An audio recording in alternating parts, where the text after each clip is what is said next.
통해서 자녀의 책임, 순종과 공경이라는 제목으로 말씀을 함께 나누겠습니다. 오늘은 어버이 주일입니다. 5월 8일이 어버이날이었는데 여러분들은 어버이날을 어떻게 보내셨는지요? 부모님께 또 효도하셨고 또 자녀들에게 효도를 받으셨습니까?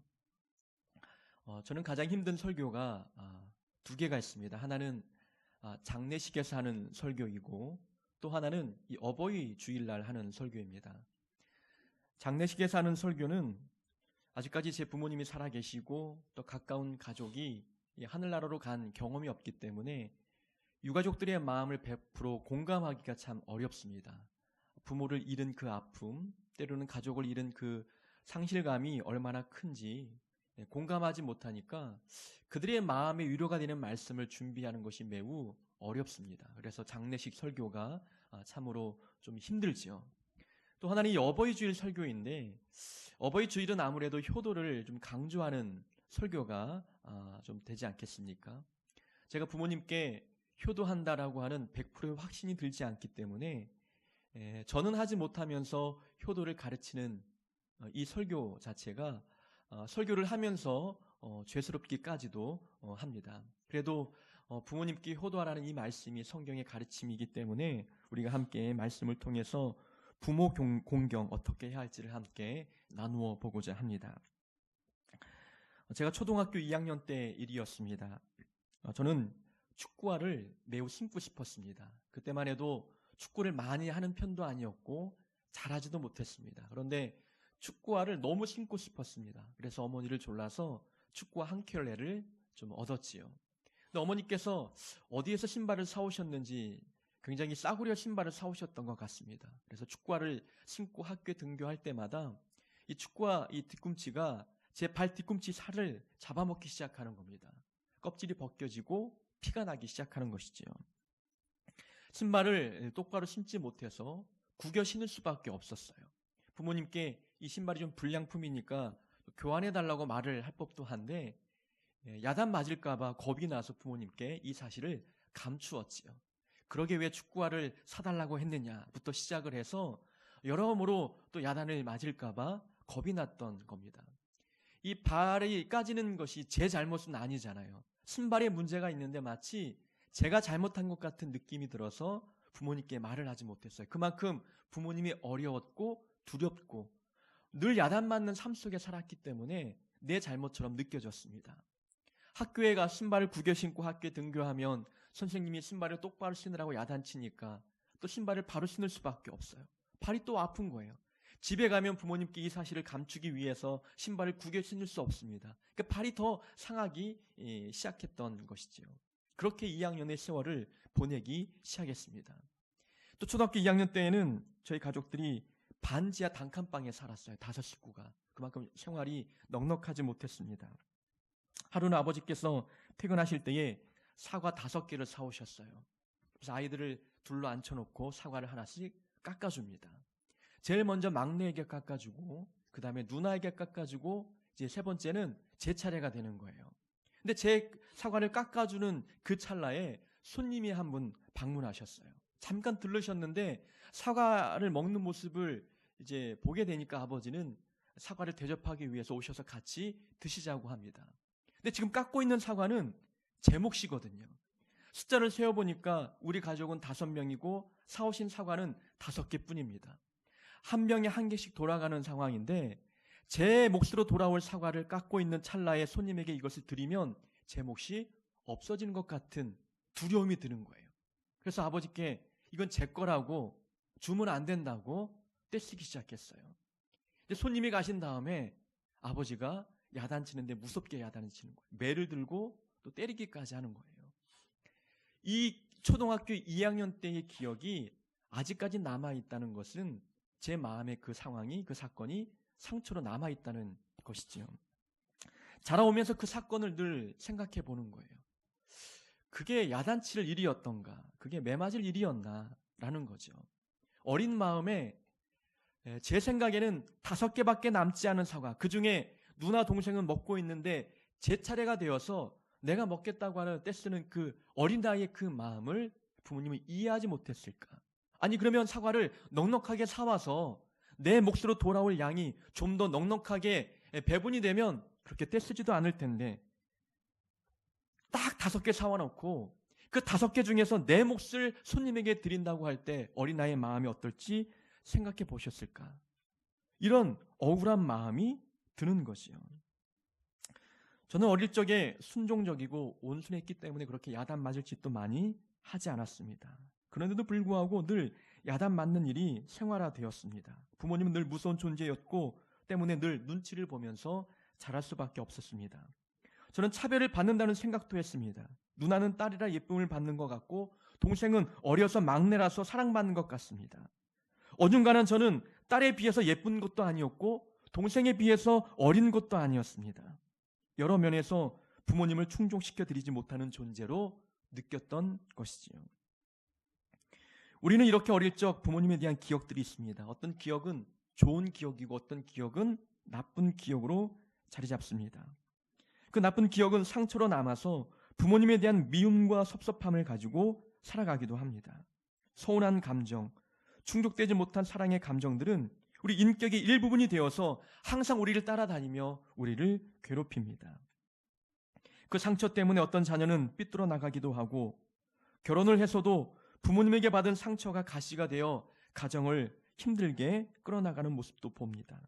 이 관계 맺는 법을 잘 배우지 못했던 까닭이지요. 심지어 부모님이 돌아가셨어도 부모님께 받은 상처는 여전히 남아서 본인을 괴롭히는 분들도 보았습니다. 다른 사람들에게 받은 상처는 쉽게 잊혀져도 이 부모님께 받은 상처는 잘 잊히지 않는 듯합니다. 부모이기 때문에 존경하고 공경해야 되겠다는 마음도 있지만 한편에서는 받은 상처 때문에 부모님에 대한 미움의 감정도 남아 있습니다. 사랑해야 되는 감정, 미움의 감정, 이 두 감정이 공존해 있습니다. 이것을 애증의 관계라고 일컫지요. 오늘날 현대인의 가정에 이 부모 자녀와의 관계가 애증의 관계로 남아있는 가정의 모습들이 많습니다. 부모님이기 때문에 끊지 못하고 또 품긴 품어야 되는데 상처 때문에 아픕니다.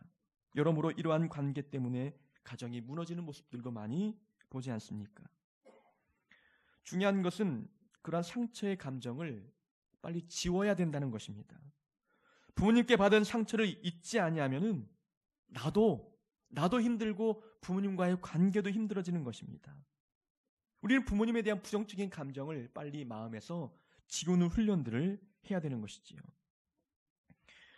여러분들은 부모님께 받은 그 상처의 감정을 어떻게 달래고 계시고 또 어떻게 잊고 계십니까? 제가 경험해 보니까 부모님께 받은 섭섭한 감정을 지우기 위한 가장 중요한 방법은 부모님을 이해하는 겁니다. 부모님이 어떤 생각과 어떤 상황이 있었는지를 이해하는 것이지요. 이해하면 부모님의 모든 행동들이 납득이 되고 용납이 됩니다. 저는 자녀가 셋입니다.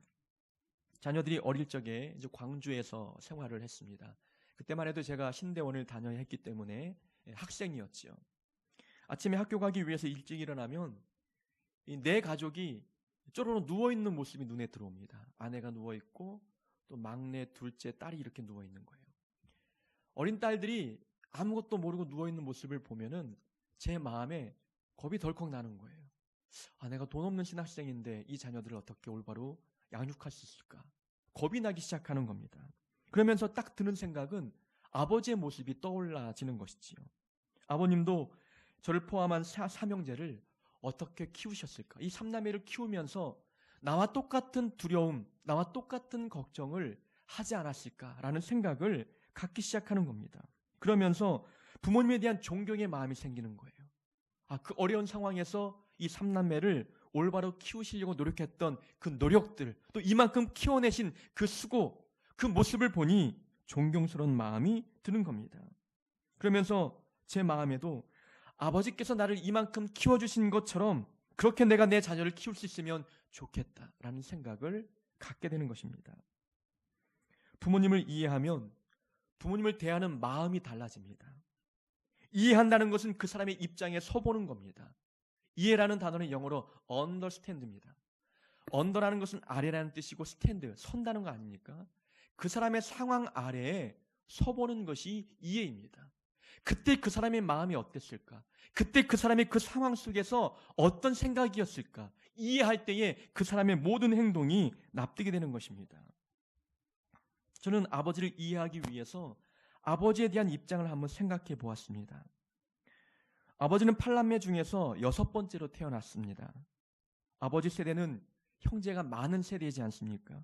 이 자녀가 많으면 보통 부모의 모든 관심은 첫째에게 쏠리기 마련입니다. 첫째가 잘 돼야 동생을 돌볼 수 있기 때문이지요.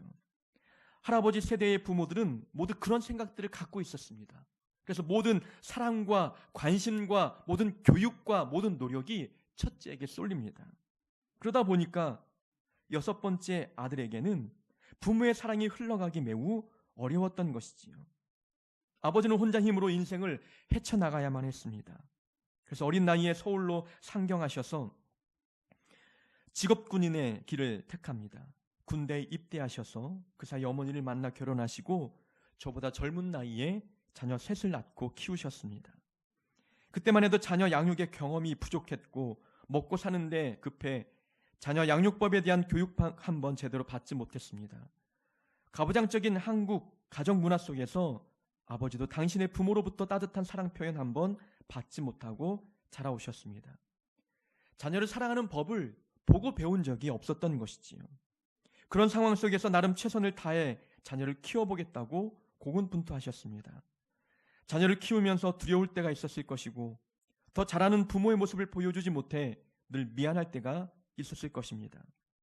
또한 자녀가 잘 되고자 하는 마음으로 야단을 치다 상처받은 자녀의 모습을 보며 남몰래 자책하셨을 것입니다.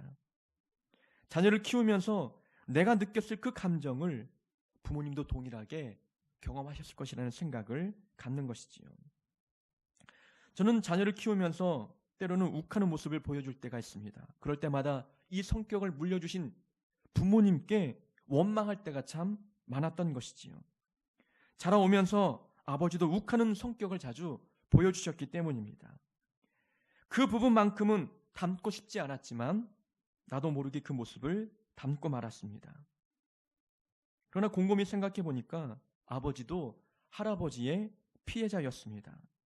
아버지는 할아버지가 무서워서 그 앞에서는 말도 제대로 못하셨던 분입니다. 할아버지의 불같은 성격과 자주 욱하는 모습을 저보다 더 많이 보고 자라셨습니다.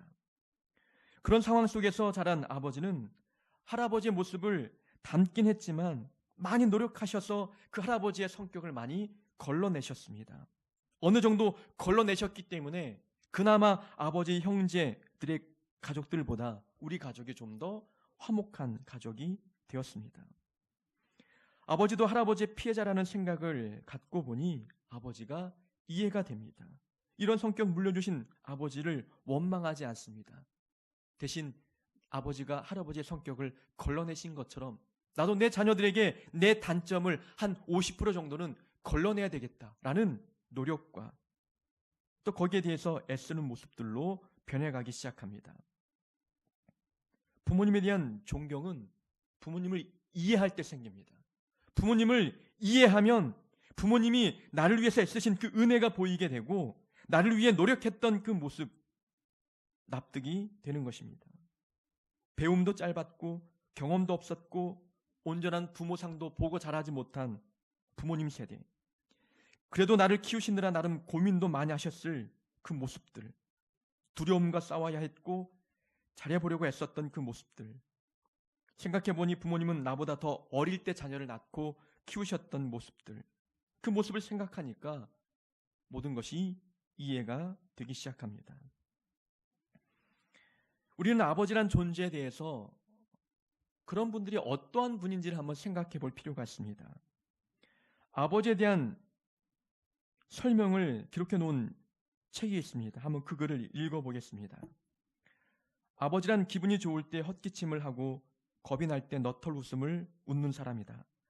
아버지란 자기가 기대한 만큼 아들과 딸의 학교 성적이 좋지 않을 때 괜찮아 하면서도 속으로는 몹시 화가 나는 사람이다.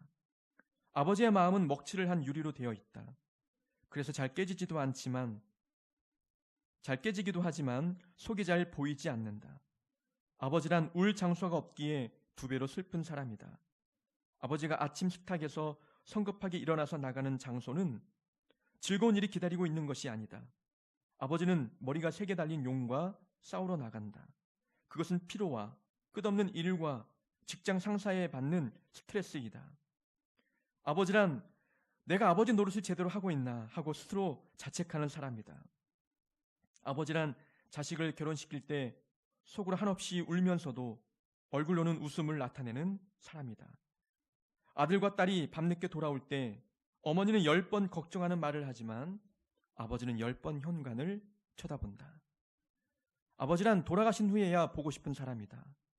아버지란 돌아가신 뒤에도 두고두고 그 말씀이 생각나는 사람이다. 아버지는 결코 무관심한 사람이 아니다. 아버지가 무관심한 것처럼 보이는 것은 체면과 자존심과 미안함 같은 것이 어우러져서 그 마음을 쉽게 나타내지 못하기 때문이다. 아버지의 웃음은 어머니 웃음의 2배쯤 농도가 진하다. 울음은 10배쯤 될 것이다. 아버지는 가정에서는 어른인 체 하지만 친한 친구나 마음이 통하는 사람을 만나면 소년이 되고 만다. 아버지는 어머니 옆에서는 기도를 안 하지만 혼자 차를 운전하면서 큰 소리로 기도도 하고 찬송도 하는 사람이다. 여러분의 아버지와 크게 다르지 않지 않습니까? 한국 아버지들의 전형적인 모습입니다. 어머니는 어떻게 했습니까? 쿠즈마 박사는 자신이 세 아이를 키우면서 다음과 같은 숫자를 통계로 내었습니다. 남편이 직장에서 돌아온다. 거실에는 아이들의 옷과 장난감이 지저분하게 널려 있다. 부엌에는 아직도 씻지 않은 그릇과 컵들로 쌓여 있다.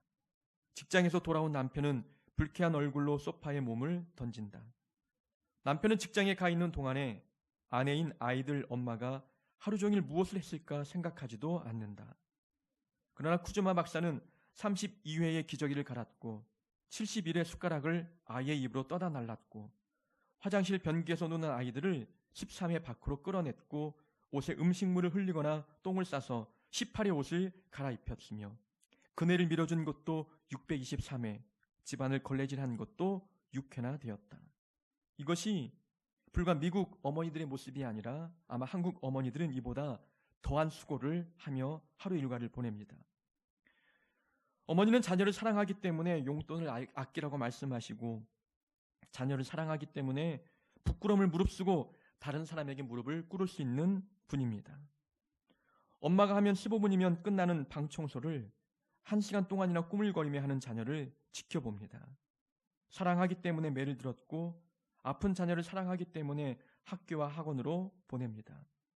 늦은 시간에 돌아오지 않는 자녀를 생각하며 발을 동동 구르는 분이 바로 우리의 어머니이십니다. 새들은 불구가 된 새끼를 둥지에서 떨어뜨리지만 어머니는 못나고 못된 아이일수록 더 사랑합니다. 어미새가 하는 일은 먹이를 먹이고 지키는 일뿐입니다. 하지만 우리의 어머니는 먹이고 지키는 것뿐만이 아니라 간호원이 되기도 하고 때로는 선생님이 되기도 하고 요리사가 되고 재봉사가 되고 상담자가 되고 청소부가 되고 친구가 되고 비서가 되기도 합니다. 자녀의 기쁨은 어머니의 기쁨이고 자녀의 슬픔은 어머니의 슬픔이 되기도 합니다. 자녀의 성공이 어머니의 성공이 되기도 하며 자녀의 부끄러움이 어머니의 부끄러움이 됩니다. 이런 모습이 바로 우리 어머니들의 모습입니다. 이런 모습으로 우리를 키우시고 양육하셨습니다. 우리 어머니 아버지의 모습이 조금 이해가 되지 않습니까? 부모님을 이해하면 부모님에 대한 마음이 달라집니다. 원망이 사라지고 감사가 자리 잡습니다. 상처는 치유되고 존경과 사랑의 마음이 우리 마음 가운데 생기지 않습니까? 오늘 본문에서는 순종과 공경, 자녀들이 해야 할 마땅한 의무라고 말씀합니다. 이 순종과 공경은 부모님을 이해할 때 쉬워집니다. 부모님의 상황을 이해하지 않으면 순종하는 것, 공경하는 것, 그것은 어려울 수밖에 없습니다. 부모님께 순종하고 공경하라고 설교하면 그 내용이 진부해집니다. 마치 가부장적 문화에서 나온 가르침처럼 느껴지기도 하기 때문이지요.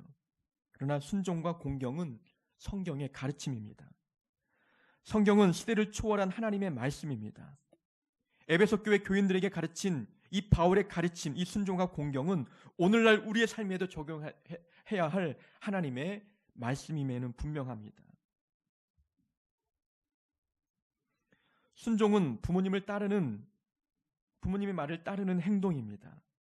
공경은 무엇입니까? 공경은 부모님을 대하는 마음의 자세입니다.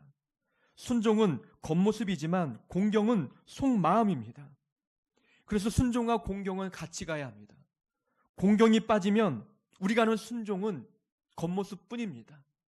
복종과 다를 바 없는 것이지요. 복종은 억지로 하는 것입니다. 그러나 순종은 마음의 동의가 일어날 때만 나타나는 모습이지요. 부모님을 마음으로 존중하고 존경하고 공경하면 겉모습 순종하는 것, 진실된 순종이 나오게 되는 법입니다. 성경에 보니까 순종하되 주 안에서 순종하라 라고 가르치고 있습니다. 주 안에서 순종하라는 것은 맹목적인 순종을 하라는 것이 아닙니다. 부모님께 순종하는 것이 하나님께 불순종이 되어서는 안 된다는 것입니다. 예를 들면 만약 부모님이 예수 믿지 말라고 말씀하면 그 말씀에 순종하게 될 때에 하나님께는 불순종하는 모습이 되는 것 아니겠습니까? 주 안에 순종하라는 것은 부모님께 순종할 때 그 순종의 태도가 하나님 보실 때에 합당한 순종이 되어야 된다는 것입니다. 하나님께서 기뻐하실 만한 그 일들에 대해서 순종하라고 가르치는 것입니다. 부모에게 순종하라. 이것이 옳으니라. 순종하는 것은 옳다고 말하고 있습니다. 그러나 공경하라. 이것은 약속이 있는 첫 계명이니라고 말합니다. 순종은 옳은 것이지만 공경은 하나님의 계명이라고 말씀합니다. 공경은 10계명 안에 들어있는 우리가 지켜야 할 하나님의 법입니다. 율법으로 공경하라 정해놓고 있다는 것이지요. 근데 순종은 굳이 법으로 정해놓지 않았습니다. 이유가 무엇 때문인지 아십니까? 이 순종은 모든 자녀들이 마땅히 보여야 할 기본적인 덕목이기 때문에 그렇습니다. 법으로 규정하지 않아도 우리의 양심에 부모 순종에 대한 생각을 심어주셨기 때문에 굳이 법으로 가르치지 않아도 모든 자녀들은 부모님을 순종하고자 하는 마음이 있다는 겁니다. 모든 종교를 떠나서 모든 문화권에서 부모 순종을 가르치지 않는 문화는 없습니다. 모든 종교에서도 다 가르칩니다. 우리의 양심에 부모 순종에 대한 마음이 남아있기 때문입니다. 이것을 자연의 법이라고 말합니다. 자연법, 때로는 양심의 법이라고 일컫는 것이지요. 누가 가르치지 않아도 양심으로 아는 겁니다. 부모님을 어떻게 대해야 되는지 양심으로 알기 때문에 법으로 규정해 놓지 않았습니다. 자, 그렇다면 순종이 모든 사람들이 부모에게 보여야 할 기본적인 윤리라고 한다면 하나님을 섬기는 우리 그리스도인들은 부모님께 순종하는 것, 세상 사람들보다 더 잘해야 되지 않습니까? 세상 사람들도 양심으로 부모님을 순종해야 된다는 것을 알고 있습니다. 그것을 지키려고 노력합니다. 우리는 하나님의 자녀로서 그러면 그들보다 더 잘 순종하는 모습을 보이는 것 마땅하지 않습니까? 순종이 자연법이라면 공경은 하나님의 법입니다. 하나님의 명령인 것이지요. 하나님의 명령은 자연의 명령 혹은 양심의 법을 넘어섭니다. 따라서 우리는 순종 이상으로 공경을 위해 힘써야 합니다.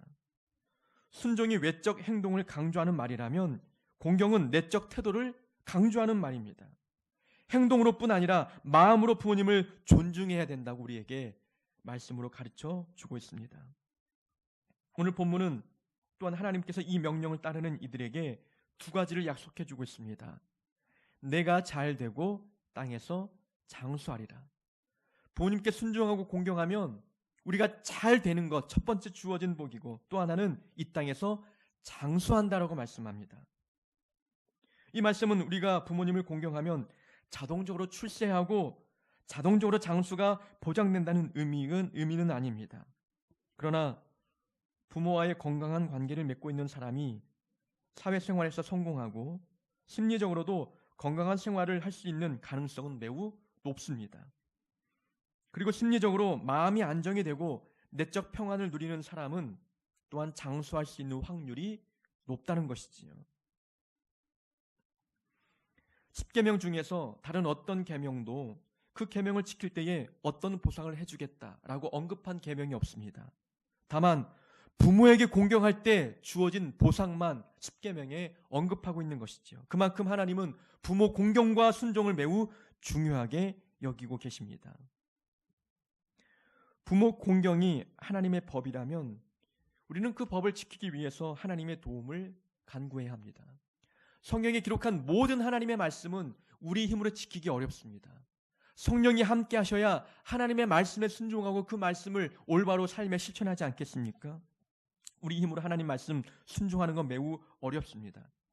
그러면 부모님께 공경하는 것이 하나님의 계명이고 율법이고 하나님의 말씀이라면 그 말씀을 따라서 공경하기 위해서는 우리 힘으로 불가능합니다. 하나님께서 우리 마음에 은혜를 부어주시고 성령을 보내시고 능력을 부어주셔야 부모 순종, 부모 공경도 가능해집니다. 마음의 상처 하나님이 치유해주지 아니하시면 부모님께 순종하고 공경하는 것 어렵습니다. 부모님의 상황을 이해하는 것 또한 하나님께서 지혜를 주지 아니하면 부모님의 상황을 이해하는 것도 어렵습니다. 내 마음에 상처가 있는데 어찌 상대방의 상황을 이해할 수 있겠습니까? 하나님이 은혜를 부어주셔야 부모님의 그 아픔, 부모님의 그 노력과 그 은혜를 우리는 이해할 수 있는 것입니다. 그래서 기도하고 하나님께서 내 마음의 은혜를 부어주시기를 간구해야 합니다. 그래야 우리가 부모님을 바라보는 시각이 달라지고 부모님에 대한 마음이 새롭게 열리기 시작하는 겁니다. 부모님이 나를 키우셨을 때에 나이가 어땠는지, 그때의 시대적 배경이 어땠는지, 그때 마음의 상태가 어땠는지를 이해하기 시작하는 법입니다. 부모님께 효도하는 것, 그것은 하나님의 명령입니다. 예배를 잘 드리는 것만큼 중요한 것이 부모님께 순종하고 공경하는 것입니다. 마지막으로 박은수라는 분이 쓴 어머니라는 시를 함께 나누고 싶습니다. 한번 낭독해 드리겠습니다. 제가 시를 잘 낭독하는 재능은 없지만 잘 들어주시기 바랍니다. 어머니는 좋은 옷이 필요치 않으신 줄 알았습니다. 예쁜 그릇도 갖고 싶지 않으시고 맛있는 음식에도 마음이 없으신 줄 알았습니다. 빛깔 고운 립스틱이나 꽃무늬 화려한 양산품 눈여겨보시지도 않는 줄 알았습니다. 그런데 시집 와서 40고개에 다다르며 이제서 깨달아집니다. 어머니도 여자이셨음을, 어머니의 가슴에도 무지개가 있고 파랑새가 있고 사파이어 같은 꿈이 있음을 이제서 알아봅니다. 어머니, 언제나 귀한 이름입니다. 언제나 우리 마음속에 별처럼 살아있는 아름다운 이름입니다. 이날의 어머니를 그리워합니다. 우리 함께 찬양